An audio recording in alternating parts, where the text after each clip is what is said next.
I say break things up. Don't keep a same routine.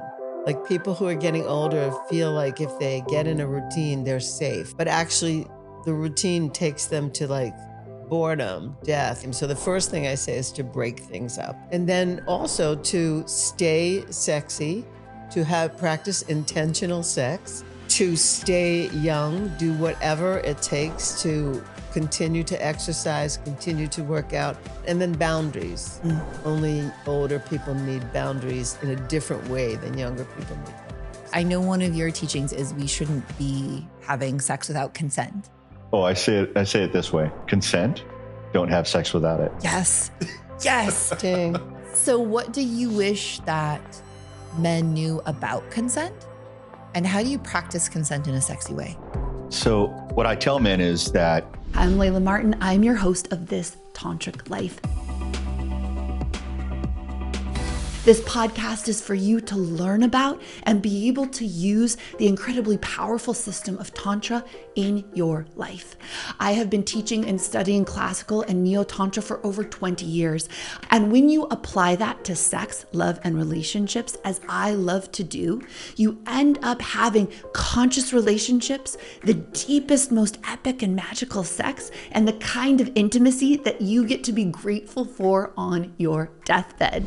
Hi, and welcome to This Tantric Life. I'm your host, Layla Martin. I'm so excited to share this conversation with you today with Laurie Handlers and her partner, Michael Gibson. Laurie has been teaching pleasure, intimacy, and sexuality workshops since 1978. She's hosted a podcast on sex and happiness for over 2 decades. Michael is a men's coach and leader of men's work that trains men into presence, intimacy, connection, and sexual power. Together, they're focusing on a new form of relationship teaching called Extraordinary Lovers because they believe that couples are an endangered species. Laurie fell in love with Michael at age 67 and had her dream wedding at age 75. She's the author of 2 best-selling books, Sex and Happiness, The Tantric Laws of Intimacy, and my personal favorite, Sex and Happiness, It Gets Better with Age. So welcome, Laurie. Welcome, Michael. And this is actually how I want to kick off our conversation because Laurie, after a lifetime of not necessarily wanting to get married, you met your soulmate at age 67 and a much younger man at age 46 had your dream wedding at age 75. Can you tell us a little bit about that process? Yeah. Oh my God. So I never planned to get married. I had lovers. I loved people for sure in my life and they loved me. But I just never met anybody that I thought, oh my God, I could spend the rest of my life with this person. I never felt met, if you want to know the truth. Yeah. I felt met for like a year. Yeah. Or maybe 2. But I just never met anybody that I felt I could stay interested in for a longer period of time. And Michael and I met by sheer coincidence. Actually, we met twice. There's an old W.C. Fields joke, you had to see her twice to see her once. Well, it was kind of like that. We met at a party in Phoenix. We weren't interested in each other. We had a little talk at the wine bar. And then we were like, okay, nice meeting you, bye.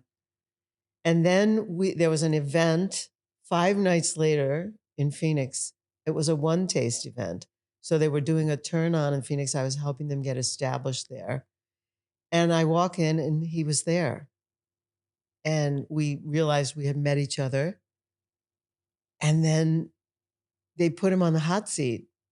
And they said to him, they asked him, if you could have anything you want, what would that be? And The hot seat was like when they put him in the center of the room and basically have him speak truth in front of everyone, right? And he volunteered. I don't know if he knew what he was getting into, but he just was like, game, I'll do it. Yeah. So he got on this hot seat and they said, if you could have anything, what do you want? And he said, I believe there's a goddess in every woman and that's who I want to meet. And I had a visceral reaction like, this guy that I met the other night just said this, and like I got turned on. So before the end of the night, when they were closing down, I ran in front of him. I blocked his way. I've never done this before in my whole life. I'm very outgoing, but I get shy around men that I think there could be something. And I just blocked his way, and I went, "We should have that glass of wine now." And he said, "Really? Why?" And I said, I am the goddess. And what you said made me a little wet. And he looked over his glasses and he went, yeah, I think we should have that glass of wine. Yes. And we went to it took place in a bookstore wine bar. So it was really easy. We just walked from that room to the bar. It took us 10 minutes to vet each other, like to really figure out what our values were, if they were even aligned. And then Michael said, should we date? Mm. And I said, yes, but he has to tell this part. I said to him, I come with a Surgeon General's warning. Ooh. Tell Michael. She said, I will disrupt your life. Mm. And I was sort of like, what? What are you talking about? And she said, no, I'll disrupt your life. And I went, all right, I'm in. Let's go. And so we took it from there. And then I started learning about Tantra, which there's so much more that I didn't know at the time. And I didn't know who Laurie Handlers was. She was already a force in the world. And I had never met anyone like her. Mm. And we met each other. You know how you meet someone? Well, we actually did meet each other. And that was what made the biggest difference for me. Mm. I'm here to let you know that if you want to stay connected to my teachings and if you want to support this podcast, the best way to do it is to sign up for my email list. Email list sounds old school, and yet it is where I share my most intimate teachings, the path, process, heartbreak, and triumph of my life, and so much of the content that I make for you on a regular basis. So the way you get on the email list is by heading over to laylamartin.com, put your email address into any of the boxes. You can also sign up for cool practices like sex magic or energy orgasm, totally free. Heading on over to laylamartin.com, signing up with your email address. This supports the podcast. It supports this entire work and is the #1 way for you to receive the highest teachings of this path. All right, I have so many questions. Okay, the first question I want to ask you, Laurie, is, what I hear so often from people who get to a more mature age, right? Mm-hmm. And they haven't met that person is a sense of giving up or despair. And what did you do in your life that allowed you to still be so available to this level of love so late in your life? So that question is so good. Well, it's actually the stuff that I discuss in this book. It gets better with age. I say break things up. Don't keep a same routine. Like people who are getting older feel like if they get in a routine, they're safe. Yeah. But actually the routine takes them to like oblivion, like boredom, death, like the sameness, same. So the first thing I say is to break things up. Mm. Break up all the routines, try new things. Yeah. And then also to stay sexy, to practice intentional sex, whether with a partner or if you don't have a partner, with yourself. These work, they're free. It doesn't cost anything. You don't have to buy a robot. And then to stay young, do whatever it takes to continue to exercise, continue to work out, continue to think, not, I always have to know. I have to know. No, I don't want to know. I want to be like in a Lottie Hunt. I want to be in a perpetual curiosity, and also to hang around with younger people. Like, don't make your friends only these old farts that you're like play cards with or something. Like there's plenty more to do in life. So there's a lot of things that I recommend. And then boundaries. Boundaries is in both my books. Only older people need boundaries in a different way than younger people need boundaries. They need to protect their assets, and younger people need to protect their ass. Like there's always a scam coming towards people when they're 60 plus. Somebody's coming down the pike and trying to sell them something and get their well-earned, hard-saved money. And it's very different. And younger people need boundaries around their bodies and around consent. So also the world is, especially as a woman, but in general to everybody who's older, trying to cram the hypnosis down their throats that they are sick and weak and old, and getting older is this horrible thing. Every woman that I have met who is still hot, and I noticed that about you when I first met you, I was like, she owns her hotness. Like, you glow, you fill up a room with your radiance. And I have only seen women stay hot into their 70s, 80s, and still magnetize love if they take care of their sexuality. If they continue to own their turn on, like you were saying, either with a partner, with my own hands, like that's so essential. And I think one of the most toxic lies that we told women was you're supposed to give that up at a certain age. And that seriously disempowers them. Oh my God. Like I have this quick story. I was doing a sex magic class in Phoenix. I don't know, like 2010 or 11, something like that. A woman called and she said, "Hi, I want to come to your sex magic class." And I said, "Great." And she said, "I'm 60." And I said, "Oh, okay, good. I'm a little older than you." And then she said, "Do I have to have an orgasm?" And I said, "Yeah, you actually do. You have to, you have to let go of the orgasm with your intention going with it. Yeah. Into the universe to connect to all orgasms that have ever been." And she said, "Oh, then I'm not coming." I said, "Why?" And she said, "I don't want to have an orgasm. I'm over that." And I said to her, "Is there any way I could interact with you powerfully and convince you that like you're disowning your power?" And she said, "No, thank you." And she hung up. I never met her. I don't know who she is, but I've carried that story as if she just like totally cut off her possibilities in that moment. Yeah. And so, yeah, don't be that woman. Yes. Yes. Don't be that woman. Okay, more on that in a minute of how that kind of thinking though, and courage and inhabiting of yourself allows you to have a fairy tale wedding at 75, right? That is so real. But Michael, the question I have for you is sometimes when a woman blocks your path, like the story that I would say women who know themselves as goddesses can tell themselves sometimes is like, I will scare a man away. Like, I'm now too much. I'm too spiritual. I'm all of this. And so, I think the fear in a lot of women is, should I block a man's path and be like, I am the goddess embodied and I'm going to change your life, that he's going to run away screaming, but you did not. You chosen hard. What allowed you to choose in? What allowed you to say yes to having your whole life changed and having your world opened? I have I have a sense of myself. Yeah. That I know who I am. And when I met Laurie, I had the same sense of her. Like, she knows who she is. When she stepped in front of me, we just met 5 days before. And I'm like, when I met her, I thought, here's an attractive older woman. We're 21 years apart. But I thought, attractive, well-dressed, she looks like she's got it going on.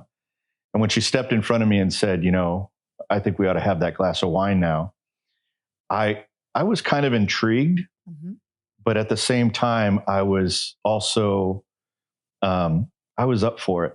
Yeah. I think in my life at the time, I was opening to all these new things that were coming my way, which I had never been to a dance party like the one I was invited to. I'd never been to a one taste before like the one I was invited to. So all these things that I was doing were really expansive for me. And I was up for it. Mm-hmm. And just for people who don't know, when you keep referencing One Taste, that was an organization where women would lie down and have their clitorises stroked by men. Yes. Largely. Yeah, totally. Just so when you're like, I'd never been to a One Taste before, we all know what you were game for. I get to put my fingers on a clitoris. Yeah. It's an underappreciated skill. Yeah. So it was funny because I signed up. I had just signed up. I was, the dates were in, and as I'm walking out the door, this powerhouse steps in front of me and I'm like, okay. Yeah. And when she said I made her a little wet, or what I said made her a little wet, I think that was so key. Just like, wow. Okay.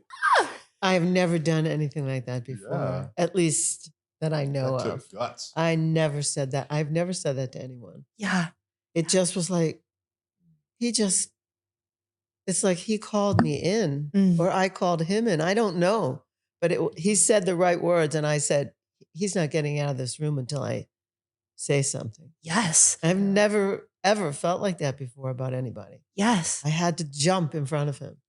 But what I love, right, about this and what you embody after a lifetime of teaching, right, and a lifetime of doing this work is that we get so brainwashed into starting to tell ourselves the most negative stories, right? And so many women who maybe didn't do the work, didn't open themselves, didn't activate their energy bodies, didn't stay sexually alive, right? The story they'd be telling themselves is like, who am I? He would never be into me. I'm too old. I'm not enough. I'm this or that, right? If you were running that story, you would never have had the audacity to jump in front of him to say, let's go get that glass of wine, right? So that's why these practices to me that give you so much audacity and give you so much sexual aliveness, they allow you to continue to be the main character of your life for your entire life.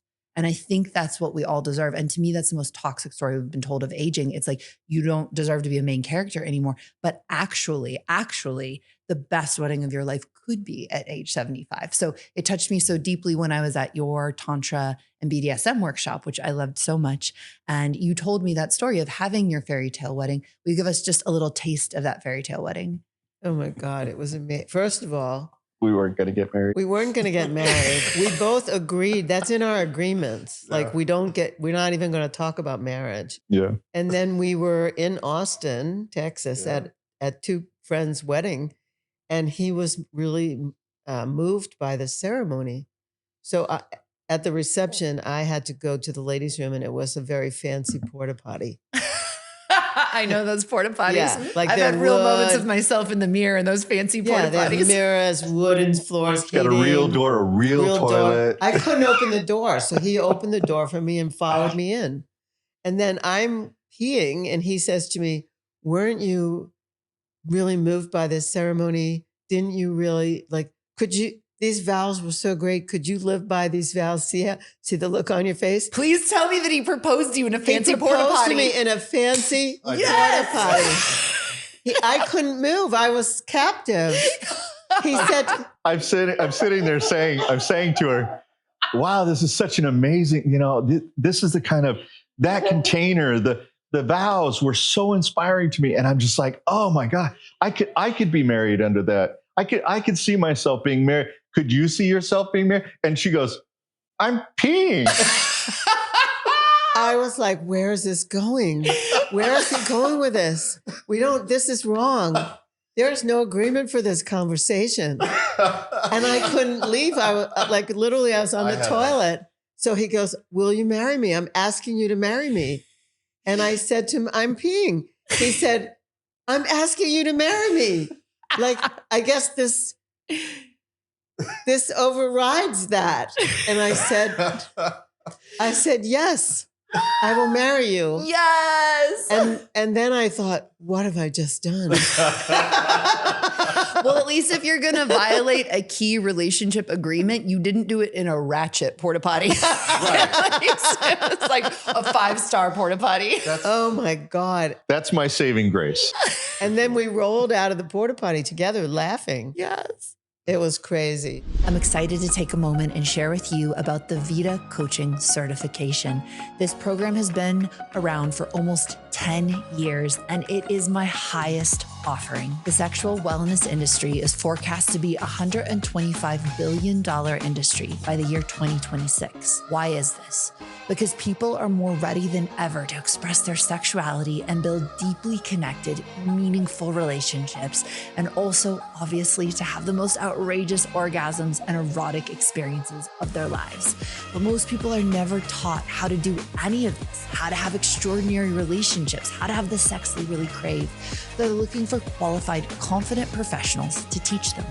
And my VITA Sex, Love, and Relationship Coaching Certification is a powerful 1-year professional certification that's helped more than 2,000 coaches make their way to becoming incredibly successful and highly paid sex, love, and relationship professionals.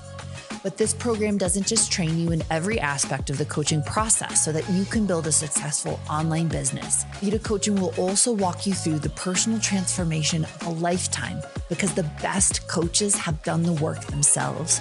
You'll discover so many transformative techniques like breathwork, meditation practices, self-pleasuring tools that you'll apply to your own life first, and then you'll use these same proven tools and techniques to get laser-focused results for your clients. We also hold an exclusive live embodiment retreat just for VITA Coaching students and alumni every year. In this retreat, you'll experience 7 days of live teaching with the VITA teachers and I, and really refine your skills as a sex, love, and relationship coach. So if you feel called to claim your spot in this multi-billion-dollar industry and transform not only your own life, but the life of so many others around the world, you can join me inside the VITA Coaching certification now at laylamartin.com/VITA coaching. That's laylamartin.com/VITA coaching, VITA. So yes, then we had this amazing wedding. A friend of mine volunteered. It took us 2 years. I mean, from the time of the proposal to the actual time of the wedding was exactly 2 years, exactly on the date. And a friend of mine said, I heard you got proposed to. We were at Thanksgiving or something at someone's house. And she said, if you're going to do it, I'd love to plan your wedding. And I thought, oh my God, someone's like serious about this. Like I didn't take it seriously. And then all of a sudden the plans started happening and my friends got involved. I don't have much family and he doesn't either. So all of our friends got involved. Friends planned the wedding. A friend baked the wedding cake. A friend made all the bouquets and all the boutonnieres and all the everythings. They did everything. And I was like, oh my God. And they came over and they transformed our backyard into this gorgeous, magical place.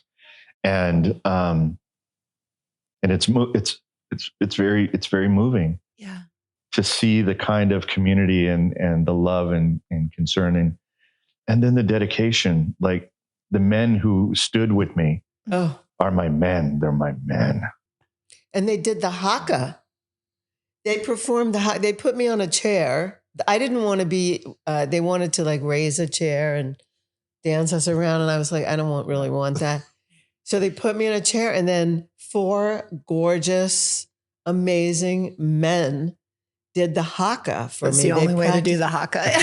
They practiced it for months and months. Aww. And the theme of the wedding was leather and lace. So everybody wore pretty much black leather or leatherette, and with red flowers. And I wore a red dress. And Om gave me away. Om Rapani gave me away. So, and he was like, who's your daddy? I know, it's so good. It's so good. And he was also like, when he brought me to the altar, he didn't just give me to Michael. He said, wait a minute. Like, I love this woman. I need to make sure that you are going to cherish her the way I think she should be cherished. And everybody started crying. I mean, I was crying. Michael was like bawling. And then he said, yes, I will. I promise. And then Om gave me up. It was so amazing. And then I don't get jokes really well. Like I'm very like, what's the word? Literate. I'm very literate. You've been crushing it so far. You've laughed at every joke. So I love humor, but I don't. Sounds great. I don't necessarily get jokes. Got it. So they all had a sign. All the men in the wedding party had a sign in their pocket. And then Michael told a joke during the wedding ceremony. How I said it was this. I said, in my vows, I said, you have the best laugh. And so I vow to make you laugh as much as I possibly can. And when you don't get my jokes, and that's when we pulled out this piece of paper, sign. And then we it says joke. Joke. We all had it. Joke. Yes. And then the crowd, you could hear the crowd. Laurie doesn't get jokes. Everyone, I could hear people whispering, don't you know Laurie doesn't really get jokes? Yes. It was hysterical. And then we played this wonderful Hebrew song. We stepped down from the palapa that we were in. My backyard has a palapa. Yeah. We stepped down and we played this Hebrew song called Hymn to the Soul, which I play at all my workshops. And it's beautiful. It's just really beautiful. And that was right after the whole Israeli-Hamas thing had happened, just 20 days before. So we played this song and people blew bubbles. We made a bubble around our ceremony, and then everyone blew bubbles around us and we all sang to this song. It was so gorgeous. It was amazing. Yes. If I say so myself, and I had a really good time. Yes. I love when the universe just surprises the hell out of you, whatever you said you didn't want and you just get it delivered. I didn't want it. You did it. Well, what I love about this to me is it says that there is no expiration date on living your highest dreams. That's right. You can do whatever the fuck you want, whenever you want for the rest of your life. Absolutely. Just such a powerful transmission. You can have Om Rupani, BDSM dominant, a big teacher give you away at your own wedding and just the permission that gives. And I was thinking when you were telling your story of stepping in front of him, I had this feeling when in my partnership, there was like this phase when Babak was, he was going through a big grief period. He really didn't want partnership in his life. And we met each other at the strangest time. He was going through this period of pushing me away, and it was very, very hurtful. And I remember sitting there on the bed, and I wouldn't have done it with anyone else. Like any other man, I would have been like, you don't want this. You're not ready. Great. Like I'm not here to convince anybody to be with me. Like that is not my MO, but this was so different and it felt so different. And I remember like every part of me that wanted to cry or run away or be sad or be scared, it just didn't matter anymore. I remember sitting there on the bed and saying, look, like I have never experienced a love like this before. And if you want to destroy it, if you want to burn it down, I cannot stop you and I will not. And he said, but I won't help you. So if you want to destroy this, you will have to live with that for the rest of your life. And I won't help you. So you really know what you lost. And I felt in that moment, like, this is what we do these spiritual practices for, is so that the moment when that kind of love does come knocking at our door, we can show up for it, because it takes some of the biggest courage. It does. Oh, what a risk. So moved by that. So good. Yeah. We had some moments like that too. Yeah. And we have them still. Well, one of the things I love that you all say is that you now teach couples work, right? Because you believe that couples are an endangered species. Yes. So maybe can you speak a little to what you mean by that, couples being an endangered species, and also some of the challenges that you did have to face to stay together? So couples are an endangered species is, it's very clear to us. Just look at the statistics. 50% of all marriages end in divorce. Second marriages is 60% ends in divorce. And then, third marriages, 73 or something like that percent 73. end in divorce. And that's people who have actually put a ring on a figure. There are those couples who have never made that leap into marriage. I wonder what that statistic looks like. It's got to be even higher, because it's so easy to just say, never mind, burn it down. I'm done. It didn't work. I'm out. So those people that never had the chance to actually have an amazing, extraordinary experience of another human being who loves them actually show up in their life, and then, wow, and move through life together in a partnership. It's incredible. I highly recommend it. Okay. And when we saw that couples were having trouble communicating the hard stuff, and then also being together in a way that invigorates and changes, like it has this transformative capacity, and it really feels good, really good. And we felt like couples they didn't get to see that. Something that Laurie, while we were having our wedding and we're in the midst of it, I'm sitting next to Laurie, and Laurie's talking to Dr. Koryansky. Judy Koryansky. Dr. Judy Koryansky. And Judy says, who are all these people? And Laurie says, oh, honey, that couple over there, we saved their marriage. We saved them. And I'm sitting there listening to Laurie point out all of these couples. And then it hits me. Oh my God. Like at least half of the people here, we've either saved their marriage or they're together because we gave them something. Like we were able to transfer into their lives and their psyche and consciousness this way of loving that's extraordinary. And because we've been able to do it, like it was something like I lived my whole life with all of the work I've done and the magic that I've created in my life and all the work that she's done. And we came together and we met each other, right? That big word. We met. And then we started loving each other the way that we felt like was the most organic, the most authentic. And it's moved me. It's changed me.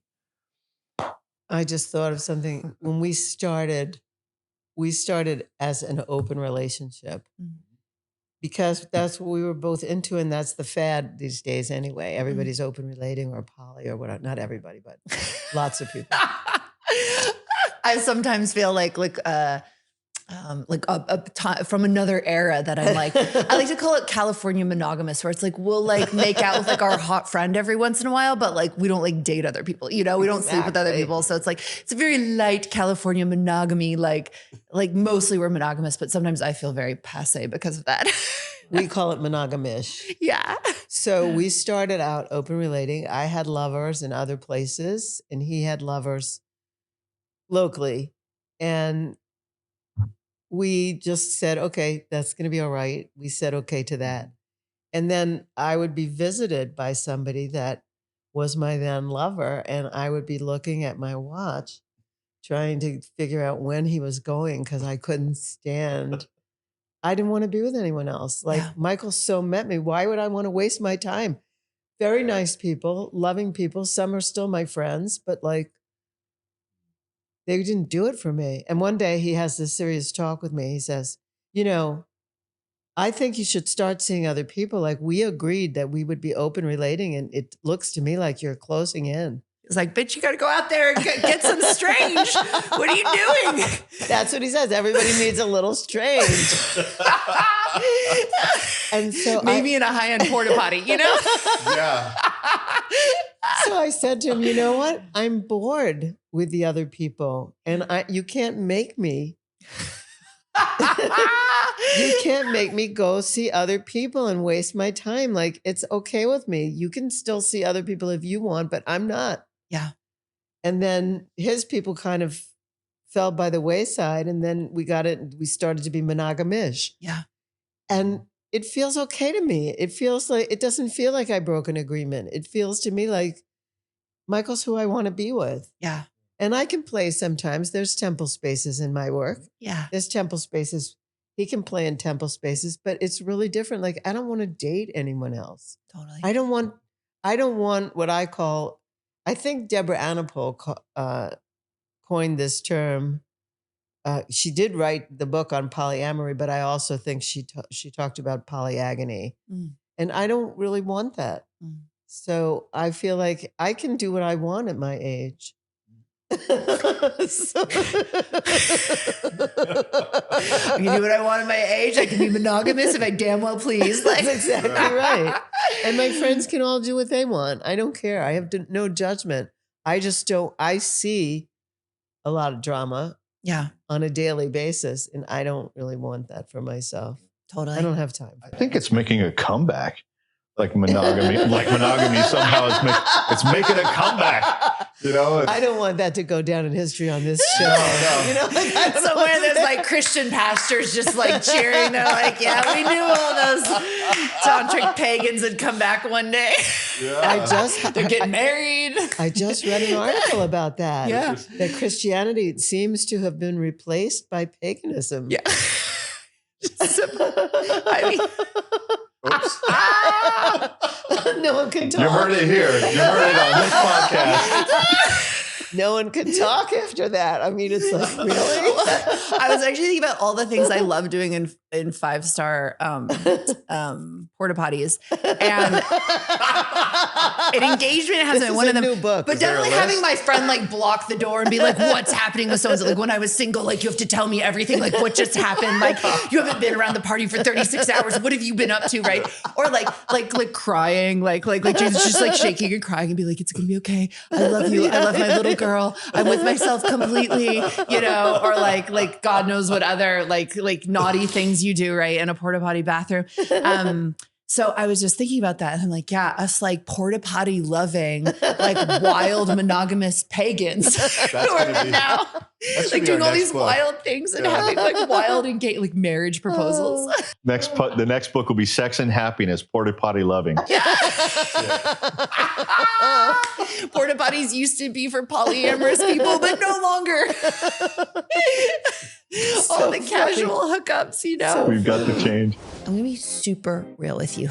I realized that the number one thing I want in my life is to feel good, right? An amazingly happy life is built on feeling good inside of the nervous system. Those are some of the most challenging feeling states to achieve when we're being bombarded by emails and screen time and overwhelming to-do lists and career and family pressures.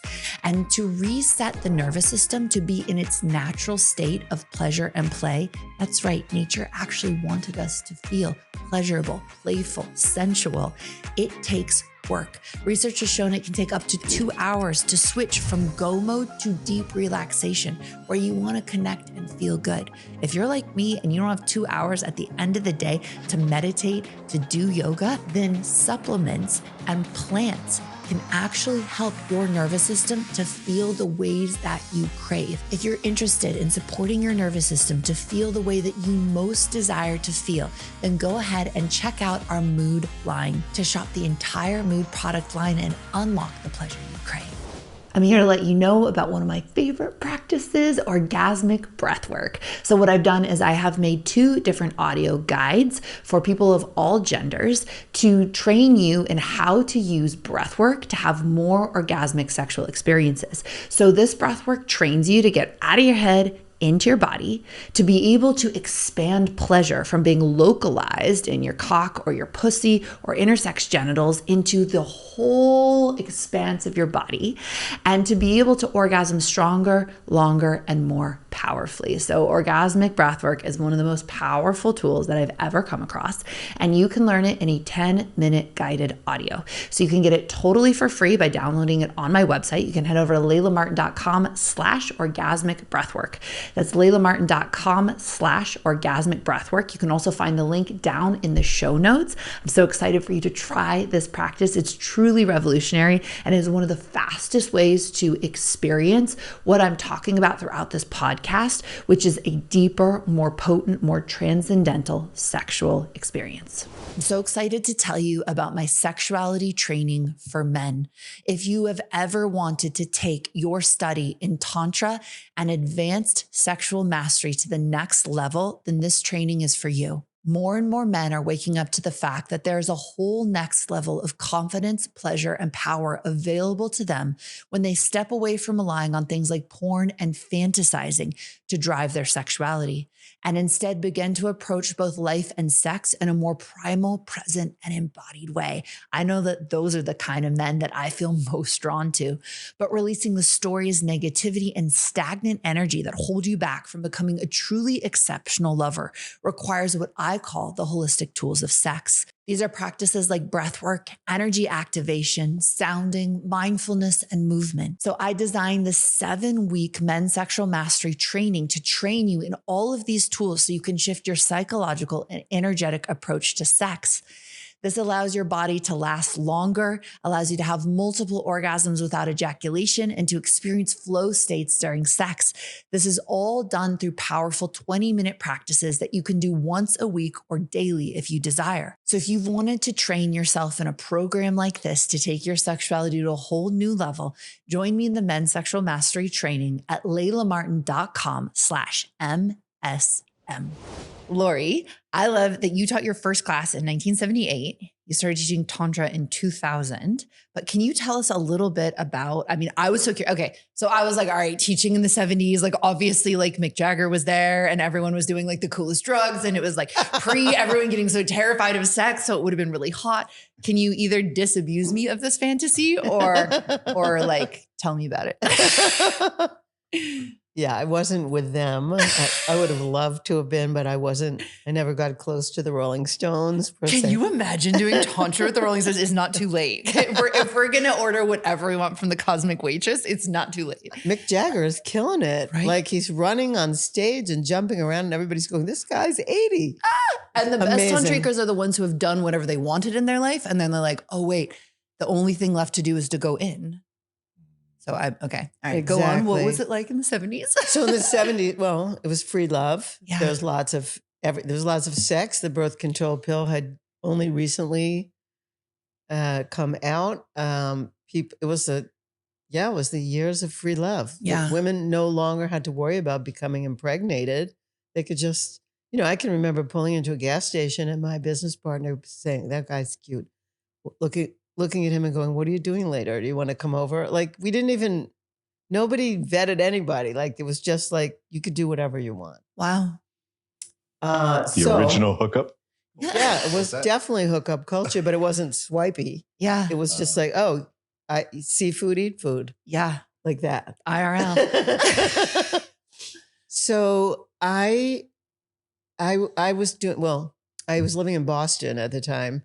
And I had a women's group that I was facilitating, and a men's group, some men got together and decided they also wanted me to facilitate a men's group. They didn't trust men, so they wanted me to be the leader of their men's group, the facilitator of their men's group, I was like, you guys, really? Yeah. So I was doing both things. I know, it was crazy. And I was taking some workshops. And then I got this idea to have a women's class for a weekend, like a 3-day weekend called Body, Mind, and Spirit for women. Mm. I already knew emotional release techniques. I already knew I had studied psychodrama. I knew a whole bunch of things. And I just had ideas about empowerment. Mm. If women would become embodied, they could feel powerful. The ERA was, people were marching in the streets to pass the Equal Rights Amendment, and women were taking back the night, marching in the streets to have their safety guaranteed. And what's crazy? The ERA still hasn't passed. I know. And the nights still aren't safe. But yeah. I know. We're a far cry away. I mean, we might be further away from it now even. Mm. So I said, I want to do this women's weekend with the same group that I was facilitating. Many of those people were also facilitators or teachers. And so we got together and we just crafted a women's workshop. And then I think my first workshop, we did it on the Cape. And I think something like 35 women came to it for the weekend. Wow. It was amazing. And then... And Stevie Nicks? No, sorry. No. I don't know that I had any like famous performers or anyone like that ever. Totally. And I'm just kidding as one of those people who's like, oh my God, it was the 70s. Like Stevie Nicks and Mick Jagger must have been there. I wish they had. Someone told me I was like Mick Jagger. Yeah. I was doing a workshop in a corporation and they said on the feedback form, we didn't know we were going to spend 2 days with Mick Jagger. Yeah. And I thought, oh my God, they're talking about me. Yes. But it was really, and then I scripted a different workshop called Mother-Daughter Workshop, and it was for adult daughters and their mothers to make peace. Because my mother and I had difficulties. My business partner, Marsha, and her mother had difficulties. So we hired our mothers and we told them they needed to come work for us. And then we had all these women come with their mothers to this workshop and we had them work it out. Wow. Like almost like a couples workshop, but for mothers and daughters. And the woman who wrote The Red Tent, the book, The Red Tent, Anita Diamond, she came to the workshop and we had a 5-page spread in the Boston Phoenix. Wow. Based on that mother-daughter workshop. So I was doing pretty cutting edge things in those days. I didn't check in with anybody. No, I had a mentor. He was like a psychologist rabbi. And he used to mentor me about the stuff that I was up to and make sure that I was being safe with people. Mm. But I always was sort of very risk taking in Mm. that regard. So yeah, so that's how I got my start. I just never really stopped. Mm. So in teaching for so long, and especially in teaching Tantra, like what is the perennial teaching that you keep coming back to? Like, what is it that you most feel like you want humans to get? There's a few things. Mm. One, pleasure is our birthright. If we weren't meant to have pleasure, we would be born in wood, metal, or glass. Mm. Like we wouldn't have this wonderful thing called skin. Yeah. That's one. Yeah. Two, I've always been of the school of instant transformation. I could get it, whatever it is, in 1 second if I allow myself. Mm. If I just allow myself to have an aha moment that changes everything. The paradigm changes. Yeah. Also, that I'm in charge of my choices. And the thing that I say mostly at ISTA is I am and you are 100% responsible for the nature of my experience or the nature of your experience, that I could choose how to interpret whatever is happening to me. And I don't have to give it a negative spin if I don't want to. If I could just stop for a quick second, take a breath and go, wait, what just happened here? How do I want to take it? And I could pretty much take anything then. And then the bottom line is must have humor. If it's not fun, I'm not doing it. If we're not laughing, it can't be good. Totally.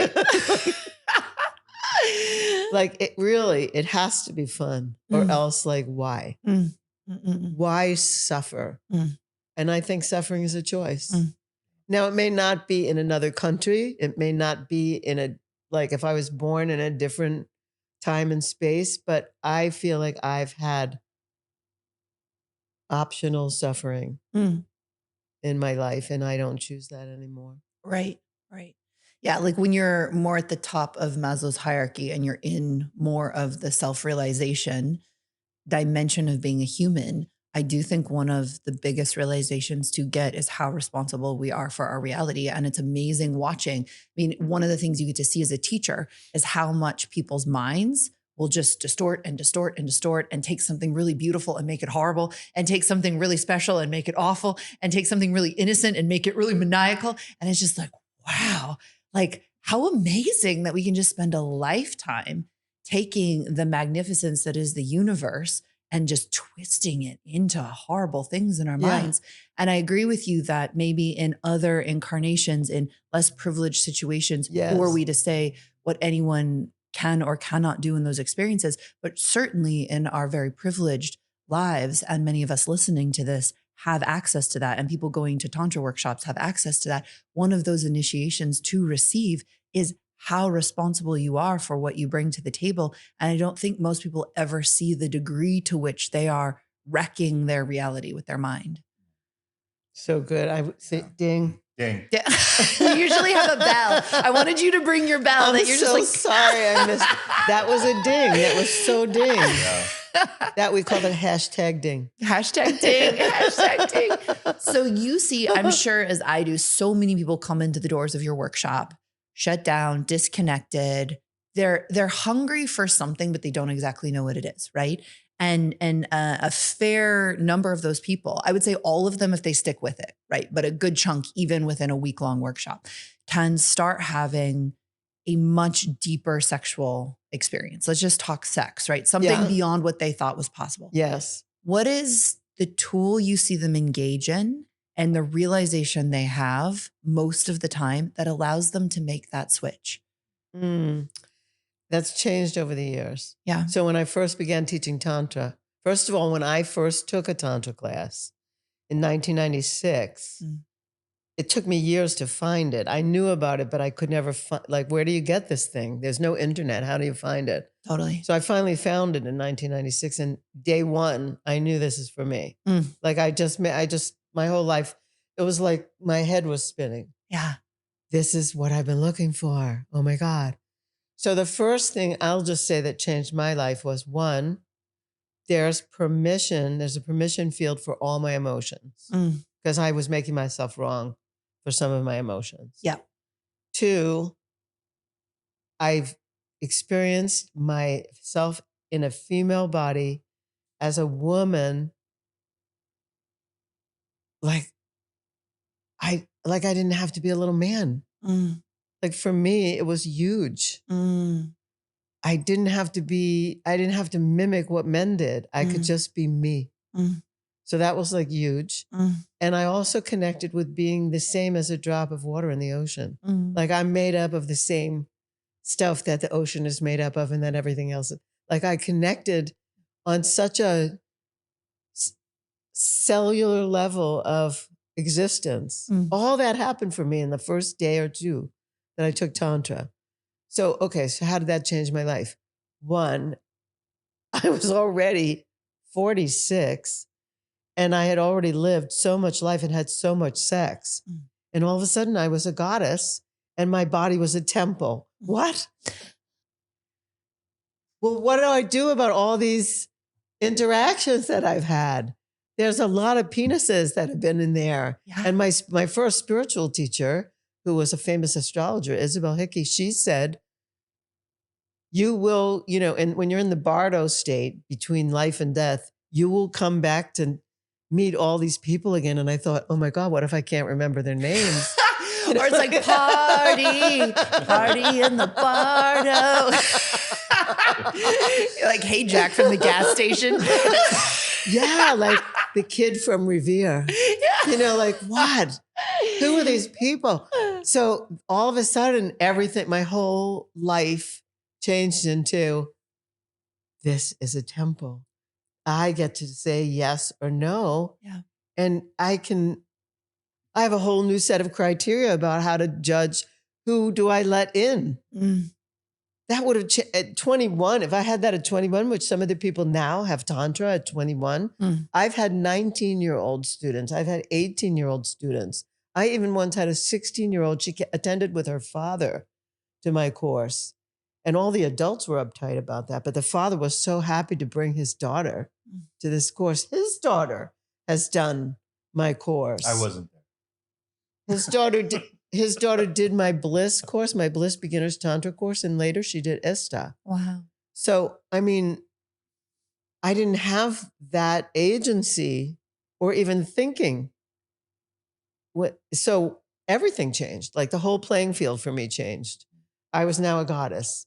Now, I wasn't like the bindi wearing kind of, I did wear bindis, but I wasn't like, I'm putting on a bindi and that makes me a goddess. Right. No, I thought it through. I'm tantric now. I did all the breath techniques. I did all the practices. I emotionally released. I expressed everything. I learned all the postures and I learned all the ancient stuff. And then I said, okay, I'm going to demystify this for people so that like normal people who don't understand Sanskrit can get it. But my whole way of thinking about myself shifted. So what do these people get today in your courses or in my courses and his courses?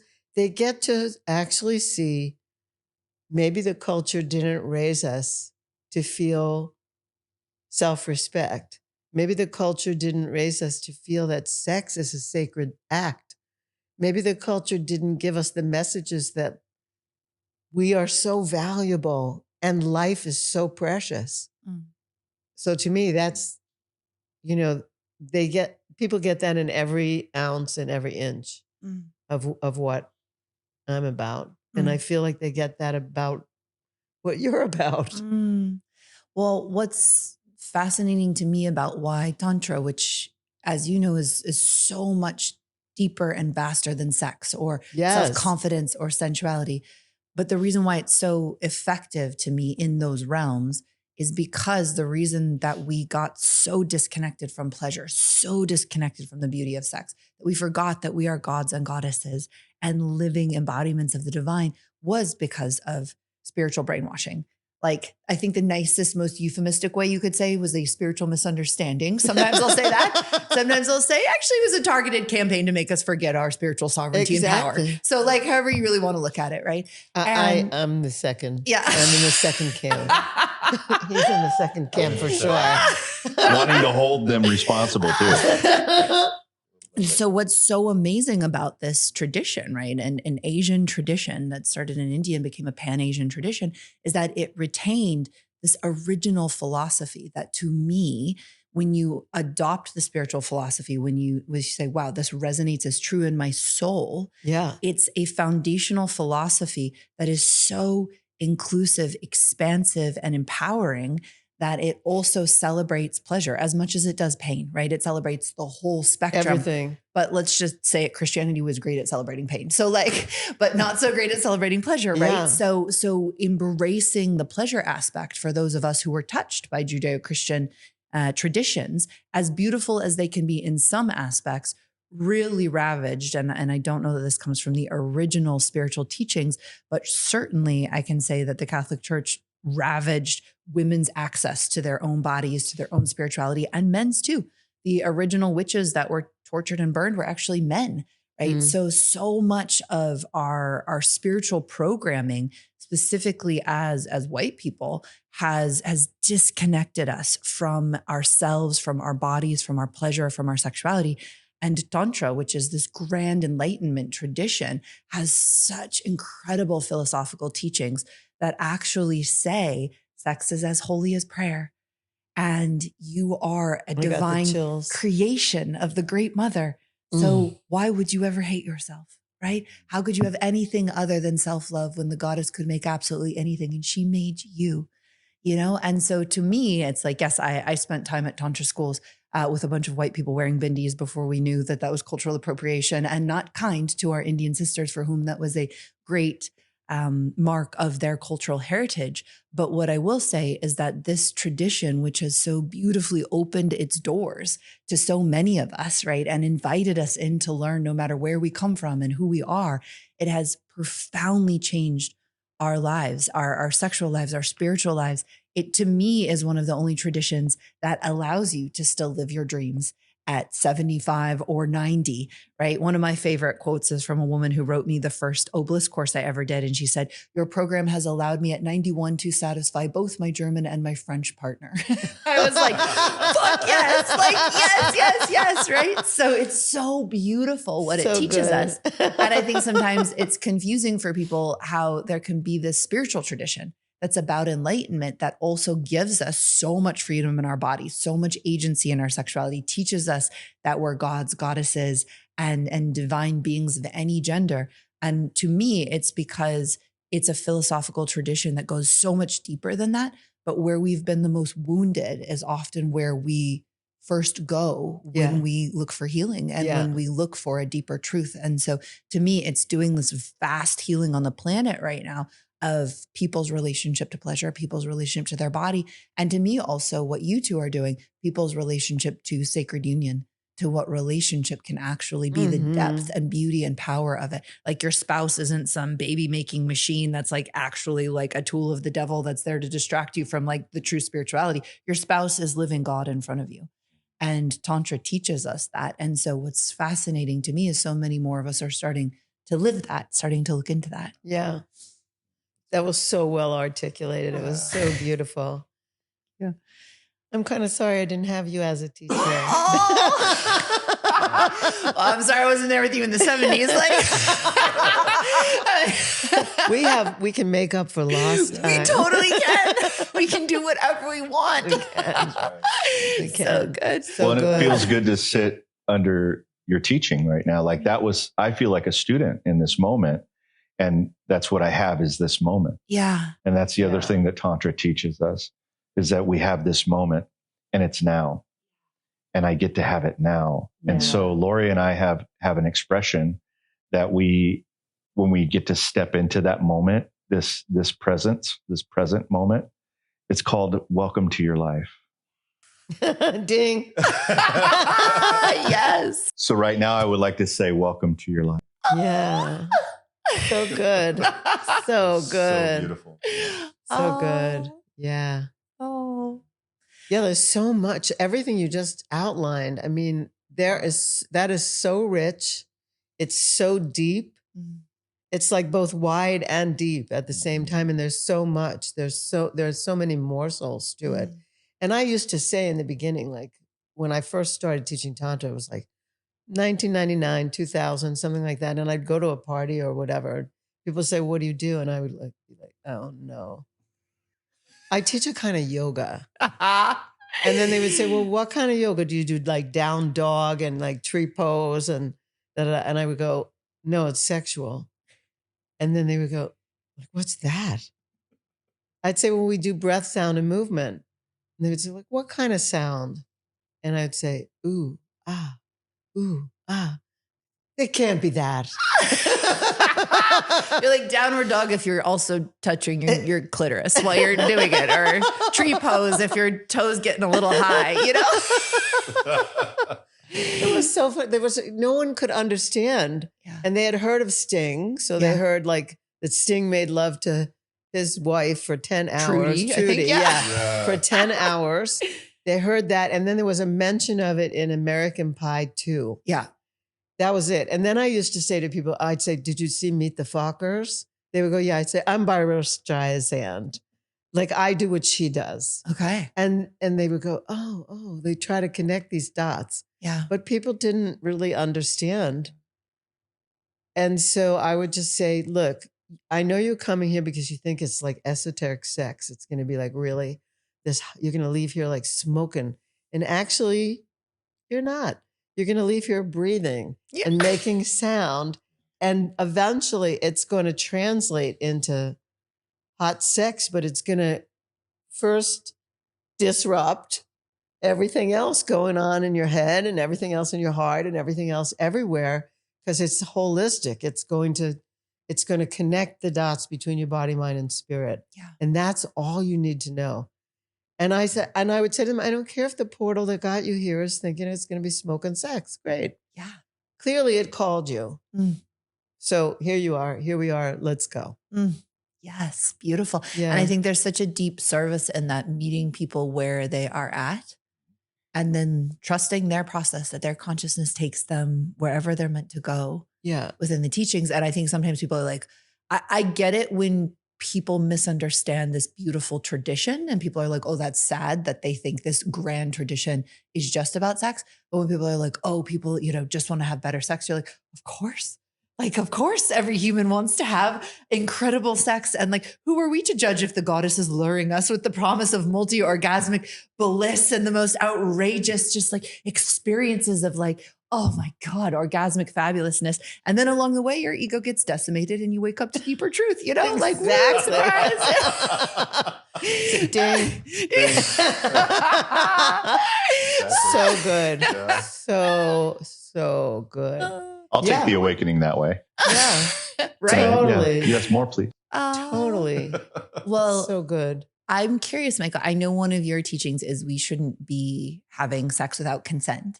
Oh, I say it this way. Consent, don't have sex without it. Yes.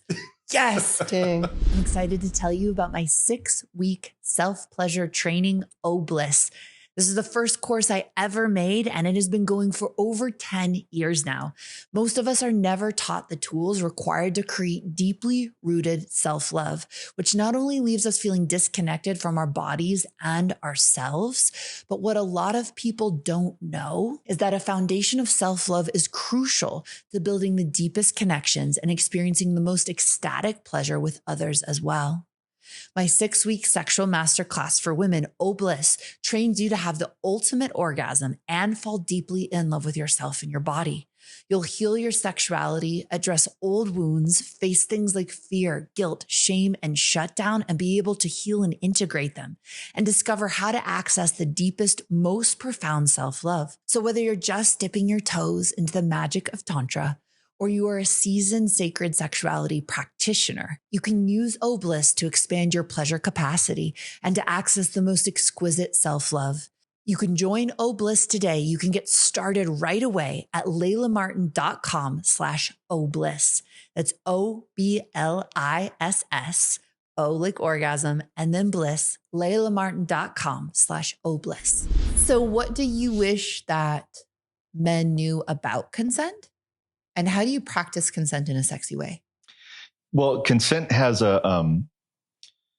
it has the power, right, to unite. So without consent, there is dominance. There is this part of, especially when it comes to sex, this part of aggression that you can have, but if you had consent for it, then the aggression becomes beautiful. Or maybe that aggression could then become very sensual and sexual and playful. But without consent, aggression is nothing more than trauma. And so, and in some of the worst ways. So what I teach men is that with consent, and by the way, if you'll lead this conversation as a man, you're going to produce a lot of safety, right? Communication, connection. Those are the things that are deeply desired by the feminine, right? Yeah. She wants that. She wants to feel desired. She wants to feel held, seen, met. Those three things, if you'll produce consent, or if you'll ask in a way that actually that's designed to produce that level of connection, you're going to find yourself engaging with the goddess. The lotus flower opens and she becomes the place at which you can worship and honor. So The altar. The altar at the temple. The altar of the goddess, right? And so consent is a big part of, how do I then say to a woman, I'm sorry, but I've got a little something going on here in I don't know, my body is just feeling something for you. And my desire is in a way leading me to you. Hot. Or very hot too, if that isn't someone that you want to hear that from, to be able to say no, Yeah, right? no, Like you. both are hot. Yeah. Right. Or not now, maybe later. Yeah. It's a gift. Little tease. Yeah. Yeah. And later can be even hotter. So, but it's a gift. It's the gift of choice. Something that I think is in the divine. It's in this piece that you spoke of, the divine, that we actually do have choice. And giving a woman choice, or asking to make a choice, that's something. That's a gift, So I think that it's esoteric in how I'm saying it, but there's specific things that you can ask for and you can say, which are the, different conversations. Some of them, we use something called RBDSMT. And in that conversation, I teach men, I say, listen, you can lead a conversation in such a way where it is going to produce either turn on, or you're going to get educated, because if I ask you, what are your relationship goals? That's the R, right? What are your relationship goals? And also, what are some of your relationship desires and needs? What do you need to have a relationship be good? Laurie and I, when we first started, that was what she brought to me. She said, let's have this talk. And I said, what's this talk? First I said, let's make a bubble. She taught me this whole thing that I'm still her student, by the way. I'm her husband, but I'm still a student. Annie says your partner should be your greatest guru. Absolutely. Yeah. Absolutely. So, and one of the reasons I love the relationship talk happening first, because some people are like, what, you're going to hook up with someone? How are you talking about a relationship right off the bat? But one of the biggest pain bodies that I think happens is, women being like, oh, maybe this is a relationship, or men. I don't want to make it a gendered thing actually, but there can be this like hope of like, oh, I'm having sex right now to find a husband or a partner, or I want to be in deep relationship. And like, holy shit, you're the player of the century, right? Like, and then there's like all these devastated feelings. And so it's really beautiful before you have any hookup to be like, are you looking for a relationship? Are you not? What does relationship look like to you? Right? Because it really saves so much of the drama and pain of being like, oh, I was looking for marriage and you were just looking for a hookup, right? So, what what I tell men is that a great way to have this conversation, this consent conversation, is to start out by saying, you know, I'm interested in you. There's something here. Like I mentioned it, but you know, there's a desire here. And I don't know if you and I would ever connect or if we would ever have sex or anything like that, but I'm definitely interested in you. And I'm wondering if you'd be open to having an adult conversation about sex. And then that's when we have that RBDSMT conversation. And that buzzword adult conversation is so good. So good. Yeah. I felt my pussy respond. She was like, yeah, I want an adult conversation. So R's relationship, what is the BDSM-NT? You would think BDSM would be one thing, but it's not. It's just to remember it. Just to help us remember. So it's relationship, boundaries, desires, sexual history, right? Meaning, and then traumas. Are there any traumas that you're aware of that I should know about? And if you have this trauma response, how can I be of service to you? How can I support you? Yeah, I would just say, I want to come in here and say, when I first meet you, I don't actually want to know your traumas. Like it's a little too soon. Yeah. However, if I were to have sex with you and you've had some trauma responses before, what do I need to do if you dissociate? Yes. What do you want me to do if you freeze and you're starting to freeze and I'm like freaking out? I don't hardly know you. So it's really more, T is really for trauma responses. What should I do if? Should I just hold your hand? Should I get a heavy blanket? Should I call someone like that? Beautiful. Yeah. Yeah. So in the boundaries you're talking about, like no anal, or will you know, or I'm open to making out, but I don't want to take our clothes off. Things like that. Yeah. Well, Michael's the first person that had boundaries in our relationship. And he said, if we have sex, you're not sleeping over here and I'm not sleeping at your place. Great. And I was like, okay, weird, but all right. Has that changed? 6 months in, he says to me, can I stay at your place tonight? And I'm like, you don't stay over. What are you doing? And he said, you didn't try to manipulate me out of it. So now I feel safe and I feel comfortable enough to spend the night at your place. Wow. Yeah. And boundaries can always change. I say that you need boundaries until you don't. You know, and once you know that the person that you're with honors your boundaries, you're safe, then it's okay to relax them. And for me, it was so funny. You should have seen the look on her face. It's okay if I stay the night. She's like, what? Before that, I had set it up with her to make sure that I left or that she left. And how I did that was I told her, I said, this is what you say to me if I'm lingering. And she goes, what's that? And I said, it's time to go, motherfucker. Great. So we said that every time. It's also like such evidence that true love can be birthed out of so many different situations. Like, you know, on one hand, we're trying to have people understand red flags and when someone's just really not that into you and when to actually walk away. That's so important. And sometimes I think people throw things away because they're like, oh, if you just want me to sleep over, there's no way this could you know, like you can make such big stories as well, rather than just letting your love unfold.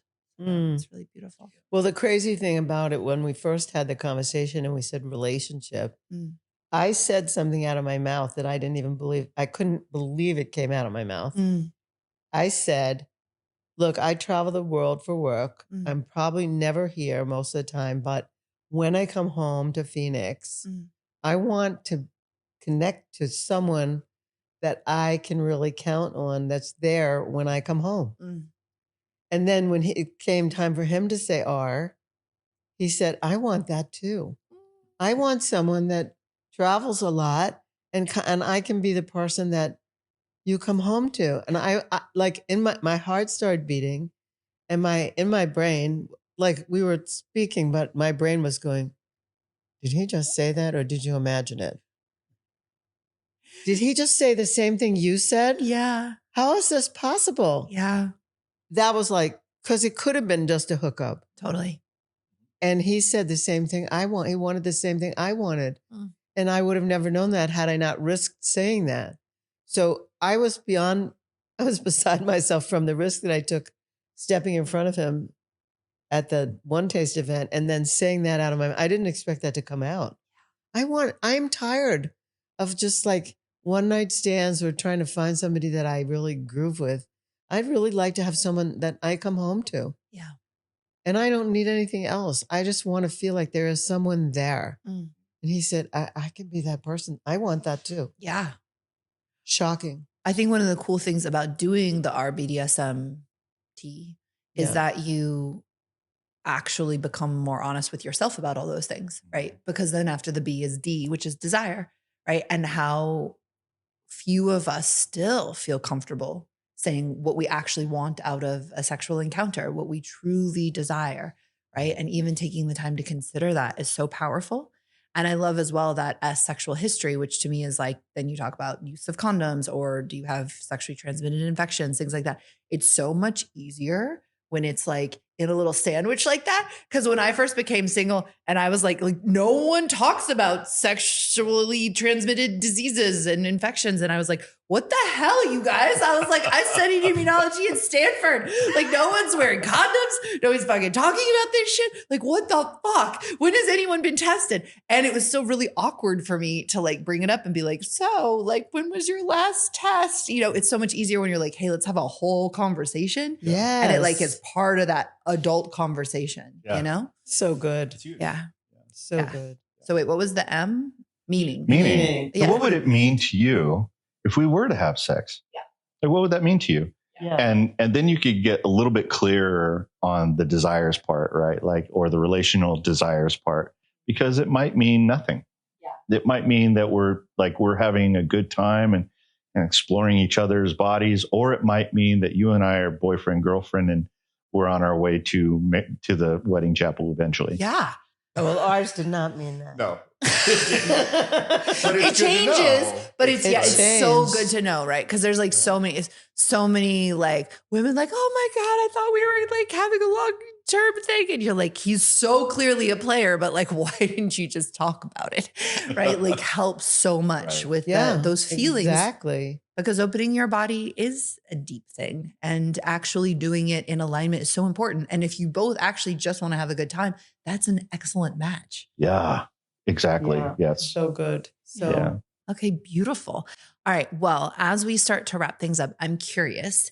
So you went from being brand new to this world to deep diving with a temple goddess. Yeah. Fucking amazing. And welcome to my life. And now you teach and lead men. And so I'm curious, what is it that you would most want men to know right now, specifically who are thinking of making that jump? Like I want to have a tantric path. I want to be with a goddess, either the one who's in front of me and we just both forgot, or to find one. What would you say to them? Well, I believe there's a goddess in every woman. I mean, she's already there. Yeah. And what I would want men to know, oh my gosh, you know, behave as if that goddess is there, and become the high priest in service of her divinity. Watch what happens. And then learn from other men who are actually in this world, who are desiring to teach you. One of the hardest things I've ever had to do was to explain to a man the same thing I just explained to his woman. And she goes, oh, you've got to tell my man. And then I go tell him and he goes, I'm good. I would say, brother, wow, if you don't get this, you will miss the magic. You will miss it. So I get have to this. do a hand scream. Okay. A hand scream is like when you actually let yourself scream into your hand so you can move energy. And we said before we started this podcast that anyone was welcome to do a hand scream at any time. You can also fuck a pillow too. So that's part of these cathartic movements that help you move energy. Beautiful. That was so good, Michael. It was so gorgeous. Yeah. Really. Thank you. I have something to say also, that he also says he considers presence to be the number one skill that men need to be present. And inside of presence, I've run women's panels for years and years and years. And I would always say to them, like, what do you want men to know? And women would always say one thing: slow the fuck down. Yeah. Every man, like when men are excited, they speed up. When they're aroused, like for them, it feels really good to speed up. And when women, first of all, it takes them much longer to get aroused. So speeding up doesn't work. And to be present to see that. And Michael has said that like a million times. If he said it once, like presence. Presence is the skill that can be taught and needs to be, so that things can slow down, so that attention can be paid, so the connection can be made, all these things. Like I look at it as a cosmic joke that it takes men like 1 minute to get aroused and it takes women like 40 minutes to get aroused. Who made it like that, you know? Same person who designs 5-star Port-a-Potty marriage proposals. So funny. So funny. Yeah, it's a cosmic joke. So that's what men don't get it. They don't actually understand that. They don't talk about it. Nobody educates them. There's no way to learn this except to want to. And if they desire to want to, then the first thing they need to learn, the skill they need to learn, is presence. Yeah. So I'm on a mission. Yeah. And then Laurie, what would you say to women listening to this that want this level of love for themselves, this level of partnership for themselves? Oh, there's a few things. One, I don't think that anybody can really express love to another unless their well is full. Like they need to take themselves into their own hands and love themselves. They have to say good messages to themselves, not just positive affirmations. They have to say good messages to their bodies, whether they're aging or not. They need to put nice things on their body. They have to put good things in and out. And so that's just like to walk through the world. Yeah. And then there's this gender war thing that's been happening for the past 30, 40 years. And women say to me, like, where are all the good men? And I say, they're right next to you. They're everywhere. Just because he doesn't necessarily know what you need him to know doesn't mean he can't learn it. But if you're mean to him and you cut his balls off, like the second you meet him, he doesn't have a chance. The culture is saying at this moment, if I point my finger at you and cancel you, you're done. Men have never been so afraid. And I feel like there's plenty of really great men out there. I happen to know many of them. One just said to me something yesterday. I was recording a podcast with someone. He said, I'm in New York now. Do you know anyone?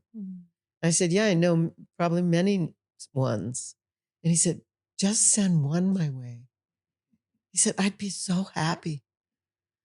So I feel like there's a time to put down the swords and the shields and to just say, you know, if could be a really, we weren't attracted to each other even at that party or whatever. You don't know who this person is until you at least give him a chance. So don't despair. Yeah. Take yourself into your own hands. Be really good for yourself and to yourself and walk around like that. And someone who you least expect will notice you or jump in front of him. Yes. Yes. Oh. Start hanging out at 5-star porta-potties.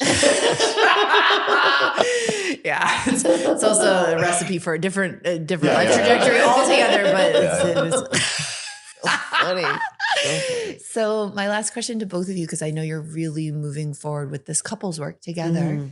And you talked earlier before we started the podcast about the 3 R's that really take down couples. What is kind of your main message right now to couples that want this higher love together? Well, we have one underlying statement. Mm-hmm. Would you rather be right or be in love? Mm. And when would now be a good time to return to love? Mm. Fighting is ordinary. Mm. Extraordinary means just a little extra. I'm quoting my partner here. Some of these are his lines.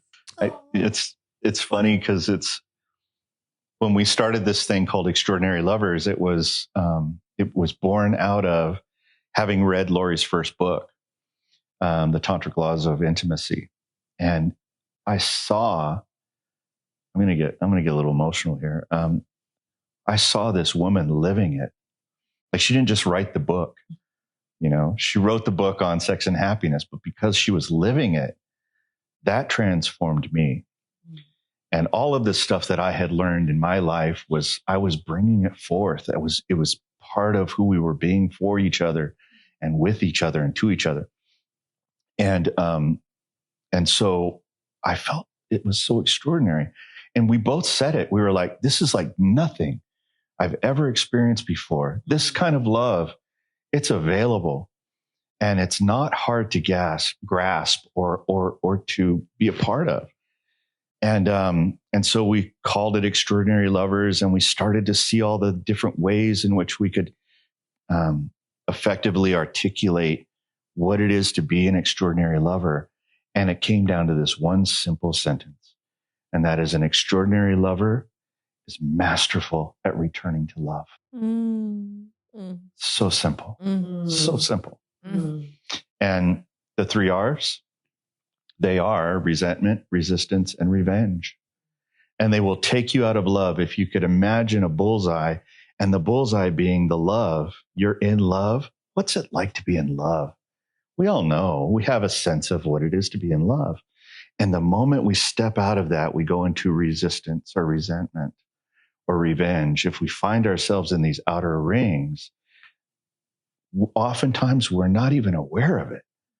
It just happens. Yeah. It's like that in a moment. A look, a sideways, a tone, anything can take you right out of love. Rolling the eyes. The next thing, How dare you roll your eyes at me? yeah, I've heard that. Yeah. But that's how quickly it can happen. Yeah. And when we become masterful at returning to love, that's what's extraordinary. That's what's extraordinary. And we're being willing to be wrong. I don't have to be right. But boy, I sure do want to be in love. That makes my life exquisite. Ding. Ding. Welcome to your life. Thank you. Welcome to your life. Thank you. Oh. Yeah, it reminds me, I was driving home in Australia, and I was calling Annie Lala, who's my love coach, and I was like, we're just ever mad at each other, we're in this fight. And Annie said, look, like the way most people do relationships is to see who can win. Like, who wins this argument, who wins this battle, who holds out the longest. She said, I would love for you to say whoever wins is the one who returns to love first. And you actually make it a challenge between the two of you, who gets back to love sooner. It's so powerful. Yeah. We play that. That's the game we play. Oh, yes. It's called the return to love game. Who's winning right now? Well, we both win. Yay! But We're winning. she's usually the one that says, okay, can we return to love? Oh, I do. I don't want to be out of love. yeah. And I just feel in a different place in my life. Like, I don't take it personally if we're out for a while. Like, if it takes him a while back, I don't huff and puff about it. I just go, okay, he'll be back soon. Yeah. I don't stew in it. Yeah. I don't stomp in it. I don't do whatever it is I used to do. I don't do it anymore. Yeah. I don't do that with anybody. So there are things that really piss me off, but with him, it's like I'm choosing him moment by moment. So it's like, if I'm choosing him, why am I going to keep making him wrong? Mm-hmm. Like, I can just say, I don't like this thing that happened. I request something else. He can go with it or not, but I don't need to spend 24 hours or 48 hours or a week stomping around the place. I'm really not into makeup sex. Like, I don't like, sex can be great. I don't need it to fuel some kind of adrenaline to, no. Wow. Well, thank you both so Thank much. This has you. been really, really special to experience you, to learn from you. Thank you. Thank you. Thank you for flying in for this. So beautiful. And I'm curious if you want to share, how can people work with you more deeply and your quiz that you're launching? Oh, yeah. The 3 R's quiz is easy to access. Just go to 3rsquiz.com and you can take the quiz there. And it'll show you where are you? Are you in love? Are you mostly in love? Are you in the first or second or third R? Do you feel like you have to be right? And so taking the quiz will give you a little bit better understanding of where you are. And maybe your partner's in a different R, or maybe they're in love and they have no idea you're resentment, So it's great for partners to be able to look at. And then from there, we actually give you really just solid ways in which to return to love and to get it into you a little bit more like it's just something that happens. So we don't want to take people down. This is not like jujitsu. We're not going to make you tap out, but really to give you like, this is what happens and it's normal and this is what's ordinary. And guess what? There's an extraordinary way to handle this. And so that's what we do. You can also go to lauriehandlers.com and you can find all of our stuff there, including our Extraordinary Lovers events and just about anything else. Laurie is so prolific right now. She's everywhere. You can find out everything she's doing. Yeah, you do amazing Tantra workshops, Tantra and BDSM workshops. And speaking engagements and writing. And I have 3 films. Amazing. I made 3 films in different times and lots of stuff. There's lots of stuff in the portal, in my website. Sometimes I'm just like, who did this? Who did all this? Oh, let's make a film. Okay. Yeah. So 3 films is definitely prolific. Yeah. And they're good. They won awards in film festivals. The one that didn't go too far is the one about football players abusing co-eds. All right. Well, the NFL rules. Yeah. No, I don't. The world. Yeah. Oh, okay. Yeah. I tried to get into colleges to speak to college football players to let them know that trying to have sex with somebody who they had roofied was not as good as having sex with somebody who wants to have sex with you. Wow. Like I wanted to teach them how to have the joys of sex, the pleasure. Yeah. And I couldn't get into any colleges. I couldn't get into any football teams. I went to the Super Bowl, to a big Super Bowl party when the Super Bowl was in Phoenix to try and talk to some football players. And they were like, we don't want to talk to you. I did talk to a big basketball player and he was very interested in what I had to say, but nothing ever went from there. But I felt like, look, you guys, you want to make love to someone who wants to make love to you. You want to have banging sex with someone who wants to bang you back, not with somebody who's like comatose. Shouldn't be a revolutionary message, but it's a different topic. Totally. All right. Well, let's think of something to end the whole podcast on. Maybe we should tell them about your throne that you've been propped up on this entire time. Oh, yeah. That you were willing to sit on 3 full pillows so that we could see your full queen posture. I'm short. Amazing. Well, we'll include all of the links in the show notes. So if you want to follow them and do the quiz and check out their teachings and workshops, you can see all of that in the show notes. It's been such a delight. Thank you so much. Thank you. Yes. Thank you for listening to this Tantric Life. I am Layla Martin. This is the home for the realest conversations about sex, spirituality, polarity, conscious relationships, and all kinds of topics that help us live the absolute most incredible lives. Please check out the next episode. Please go ahead and leave your rating and review on Spotify or Apple or YouTube. It's so helpful when you do that. If you want to stay connected to me, the most helpful supportive thing you can do is to head over to laylamartin.com, sign up with your email address. That connects you to me if you want to study deeper with me, if you want to receive my deeper teachings. I do it predominantly via email. Finally, you can check me out on Instagram at @the Layla Martin. And thank you so much for being here.